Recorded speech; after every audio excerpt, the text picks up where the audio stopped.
Welcome to Homeschool Nolan, here to help you navigate learning in the digital age. I work in tech, and today I'd like to talk about a topic that's become somewhat polarizing in our industry, and that is working from home or return to the office. A couple years ago, as we were coming out of the pandemic, it seemed like working from home was here to stay. Both employees and employers were raving how employees could be much more productive without having to commute to the office every day. But now we see a lot of headlines about major companies asking and requiring that employees return to the office. Now, I myself work from home most of the time, but I also do go to the office quite often, even when I'm not required to do so. And today, I'd like to cut through all the hype from both sides and share some truth about working remote and returning to the office.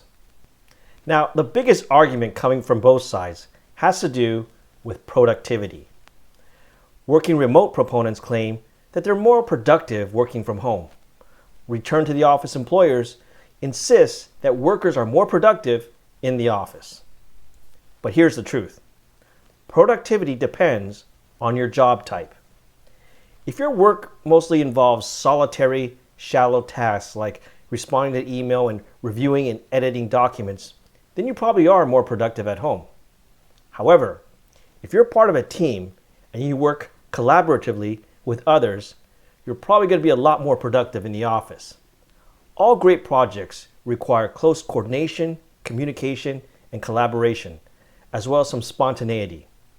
I find it hard to believe that great new products like the iPhone, ChatGPT, or electric vehicles could have been developed by a 100% remote workforce.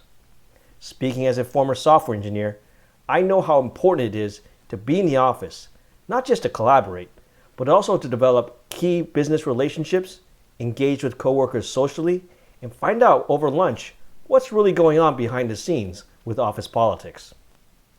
Now, some of you may say, hey, I'm an engineer, and I've been doing just fine working remotely these past few years. And I won't try to dispute that. But here's the truth. Working from home may work better for older employees like myself who have had years to establish themselves. However, working from home is usually bad for younger workers or new employees at companies.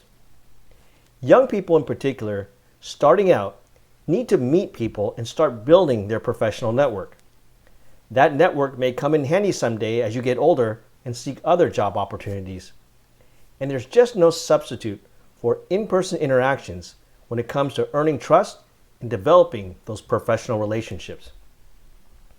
Now, working remote during the pandemic, I believe really mostly benefited people like myself who had already been working for a while and have kids at home.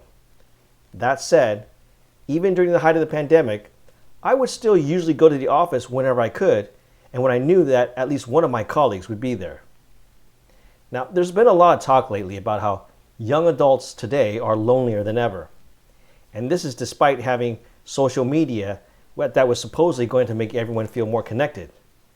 People agree now that there's just no substitute for in-person interactions. So, if you're a young adult or a new employee at a new company, my advice is to avoid working remotely as much as possible. Now, many may assume that working from home benefits the workers more than it benefits the employers. After all, aren't we seeing a lot of headlines about big companies requiring their workers to return to the office? But here's the truth. A lot of the companies requiring return to the office are big companies who had already invested a lot of money in office real estate before the pandemic. It makes sense that they want their office space utilized. However, in the long term, the truth is that the normalization of remote work will end up benefiting companies because it allows them to hire the lowest cost workers from anywhere in the world.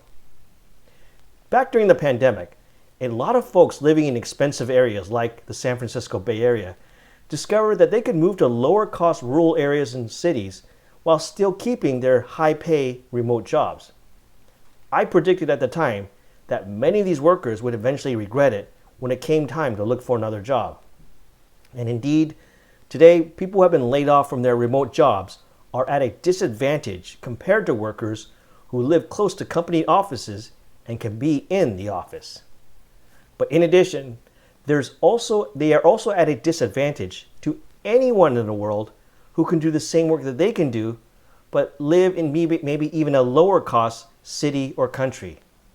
Smart employers recognize that there are certain jobs that don't really require close collaboration and can be done remotely. But if they can be done remotely, they don't even have to be done in the United States or any particular country. The entire world is their market now for talent. Hence, I predict that once companies get out of their long-term leases for office space, they will start to hire core employees for work in the office, but then outsource a lot of remote work to low-cost areas around the world. But don't get me wrong, working from home is here to stay. Just be aware of its drawbacks and who really benefits the most. The only people who can really insist on working remotely are those who do live in the lowest cost areas where their salary expectations are much lower, or those who are really, really good at what they do, and employers will have a hard time finding anyone better. And if you're a white-collar worker who can do your job at home or in the office, I hope this video has been helpful as you decide where you want to work from here on out. Let me know what you think in the comments below. And don't forget to click subscribe for more videos like this one. Thank you for watching. I'll see you next time.